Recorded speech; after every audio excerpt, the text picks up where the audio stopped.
Grazalema, 2000 habitants. En plein cœur de l'Andalousie, un village aux maisons blanches, comme figé dans ses traditions. Et l'une des traditions locales, c'est la culture du cannabis. Parmi les villageois, Jean-Michel Rodriguez, un enseignant français. Il vient ici en vacances depuis des années. Donc voilà une petite afghane. Nous sommes fin avril. Il est temps pour lui de mettre en terre ses plants de cannabis. Moi, depuis que j'ai compris que le marché noir ne vendait que du poison et que c'était facile à cultiver, d'avoir des produits écologiques, ça fait 20 ans à peu près, un peu plus de 20 ans que je cultive. Ça fait 20 ans qu'ici, dans ce petit patio... Je cultive, oui. En France, là, vous seriez passible de... Le code pénal prévoit jusqu'à 30 ans de prison pour un cultivateur. La prison en France, le droit de cultiver en Espagne. Sous le soleil andalou, Petite Pousse deviendra grande. Dans quelques mois, elle fera 1 à 2 mètres de haut, comme le montrent ces photos prises l'été dernier. À l'automne, Jean-Michel récoltera environ 2 kilos d'herbe. La bodega. Jean-Michel a le droit de faire pousser, mais aussi de distribuer son cannabis, sans être poursuivi pour trafic de drogue. C'est une variété Claustrum. Mais il y a 2 conditions à respecter. Son cannabis ne doit pas lui rapporter d'argent et il est réservé uniquement aux membres du club qu'il a créé avec 6 habitants du village. À peu près. Là, on a un petit peu plus. Tenez. Merci. Depuis 1 an, Alonso, ouvrier agricole, se fournit dans le salon de Jean-Michel. Fini le marché noir. Es más barato, mucho más C'est moins cher, beaucoup moins cher. porque, ¿cómo diría yo? Regardez, Una cosita así une petite quantité comme ça, son 20 euros. c'est 20 € si tu l'achètes dans la Si lo rue. compra Et c'est un minimum. en otro sitio, como mínimo. Y así, Ici, pues, c'est 50 a centimes le gramme. 50 céntimos el gramo. On ne cherche pas à faire de l'argent. Nous, ce qu'on veut, c'est maintenir la qualité de notre herbe. Et pour ça, on n'a pas besoin de beaucoup d'argent. À la cinquantaine passée, Jean-Michel fait partie des 13 millions d'amateurs de cannabis que compte l'Europe. Des fumeurs qui consomment une production de plus en plus locale. Interdit dans certains pays, toléré ailleurs, le cannabis est de loin la drogue la plus consommée et sa production est en train de vivre une révolution. Les amateurs, mais aussi les trafiquants, font désormais pousser le fameux chanvre à domicile. Quelque part près de Cahors, une femme ne se remet toujours pas de ce qu'elle a découvert il y a 8 mois, un matin de septembre. Tout au bout de son terrain, après avoir contourné le réservoir de butane, il faut marcher 5 bonnes minutes pour atteindre l'endroit où se cachaient plusieurs centaines de plants de cannabis. La culture allait, s'étendait donc tout le long là, tout le long, là, partout. Tout autour de ce chantier abandonné, 239 pieds de chanvre en pleine terre ou en pot.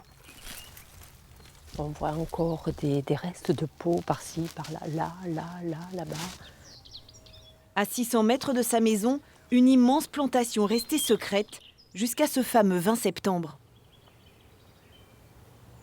C'était la forêt vierge, on ne voyait rien. Tout était vert. Vraiment une forêt tropicale et une odeur. Vu la quantité de pieds, il y avait 220 kilos de cannabis.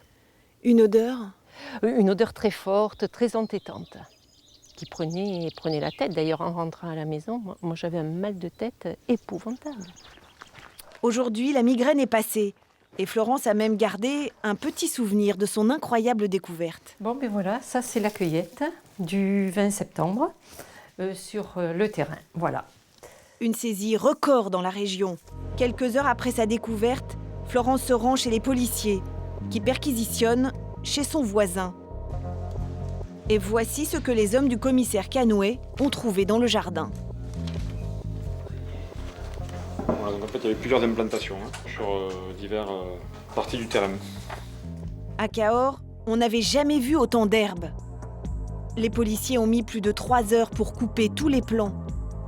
Il a même fallu une benne pour transporter les 220 kilos de végétaux qui ont été brûlés le lendemain. Et en fouillant la maison, nouvelle découverte. Voilà le matériel qui est utilisé sur ce genre de culture. Ça, c'est ce qu'il y avait dans son... Dans le sous-sol, c'est équipé l'armoire de culture. Du cannabis poussait également à l'intérieur. Ces lampes chauffantes servaient à faire grandir les jeunes pousses. Je ne sais pas si on peut utiliser le terme de professionnel, mais en tout cas, il y a beaucoup travaillé. Il y a beaucoup travaillé, d'abord sur le plan théorique, il s'est beaucoup renseigné, à la fois sur Internet ou par des amis. Il a effectivement défriché, il a mis en place le système d'irrigation. Il y a vraiment un gros travail. Voilà. C'est plus, on n'est plus dans le registre du hobby ou du loisir. Le jour même de la découverte du cannabis, bonjour. La police a donc arrêté un homme que nous avons retrouvé chez lui. Stéphane est libre, mais sous contrôle judiciaire.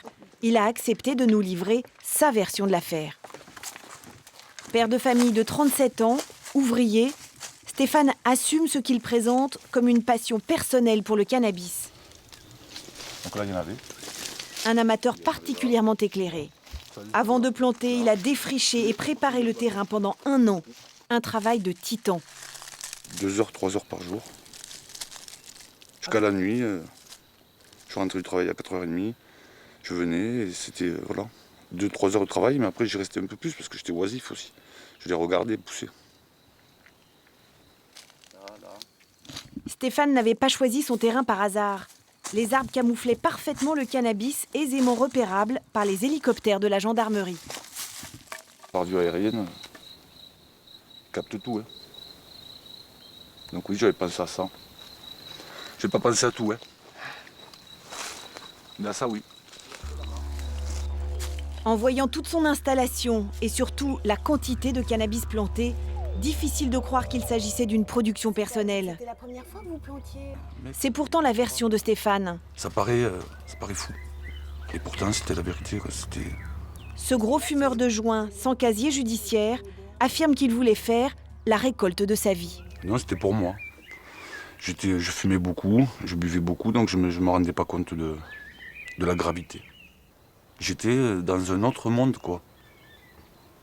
Je fumais, même au travail, je fumais, mon patron est au courant, je fumais toute la journée. Je fumais 20-30 joints par jour. Et des gros joints, quoi.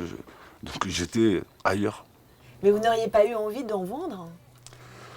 J'en donnais, mais je n'en vendais pas. J'en vendais pas parce que j'aime pas. Je voyais les relations que ça faisait quand moi j'étais acheteur. Et je voulais pas de ces relations-là. Et je voulais pas de va-et-vient. Et je voulais pas m'afficher parce que je suis très casanier, j'allais jamais en ville, je restais chez moi. À lui de convaincre la justice. S'il est considéré comme un trafiquant, il risque la prison ferme. En tant que consommateur, il s'expose à une simple amende. La lutte contre les plantations clandestines s'intensifie en France. En Belgique, c'est devenu une priorité nationale. L'an dernier, les autorités du pays ont démantelé plus de 1000 plantations, 3 par jour. Les policiers ont arraché 340 000 plants, 5 fois plus qu'en France. Un cannabis exporté à 90% vers les Pays-Bas. Quelque part près d'Anvers, un centre de formation de la police belge. Pour aider les jeunes recrues à déjouer les ruses des trafiquants, le centre possède même sa propre plantation ultramoderne. La visite est assurée par l'inspecteur principal, Alexandre Kopp. C'est une plantation indoor avec les lampes typiques qu'on peut retrouver, donc ce qu'on appelle des wings, avec des lampes à décharge de sodium de 600 watts. Vous voyez effectivement qu'on peut retrouver des ventilateurs, ce qui va permettre d'homogénéiser la chaleur au sein de la plantation. On a des filtres à charbon actif, les 2 grands tubes blancs que vous avez là, qui eux vont permettre d'aspirer l'air. Et cet air va être rejeté à l'extérieur, mais sans odeur, donc quelque part un air pur. Petit détail, dans cette plantation factice, le cannabis est en plastique. Pour produire de façon quasi industrielle alors que la répression s'accroît, les trafiquants sont de plus en plus inventifs. Dernière trouvaille, cette plantation mobile, cachée dans une remorque, saisie l'an dernier.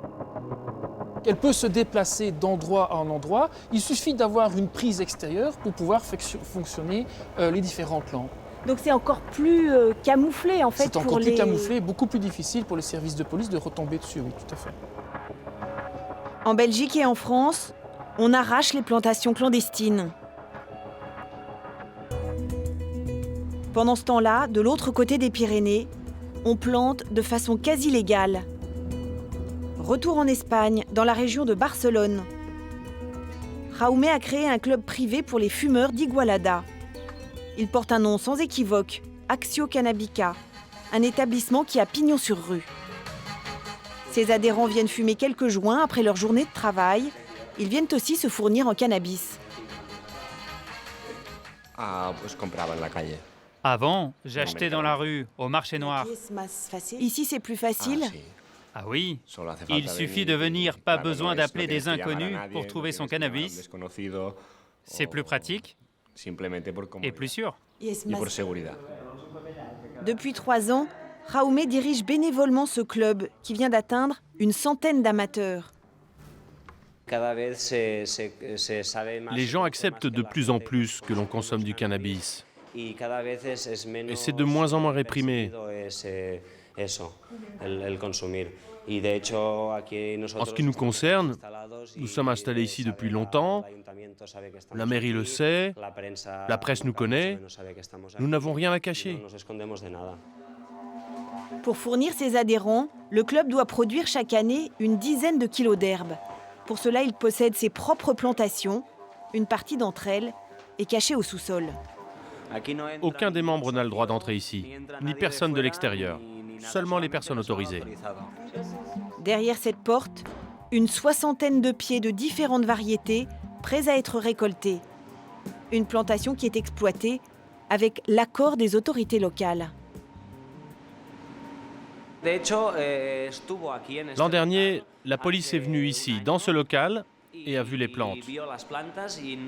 Elle ne les a ni emportées, ni coupées. Le tribunal de la ville d'Igualada a classé notre affaire et nous a donné la permission de faire ce que nous voulions avec nos plantes. Ce n'est pas vraiment autorisé, mais ce n'est pas illégal non plus. Un vide juridique dans lequel se sont engouffrés des centaines de clubs en Espagne. Pour fournir ses 5000 membres, l'un d'entre eux a même demandé à pouvoir exploiter une parcelle de 2 hectares, de quoi planter près de 20 000 pieds. Sur les hauteurs de Rasquera, si la justice donne son accord, ces champs d'amandiers se couvriront bientôt de cannabis. Un champ de drogue à usage récréatif, cultivé en toute légalité, ce serait une première mondiale.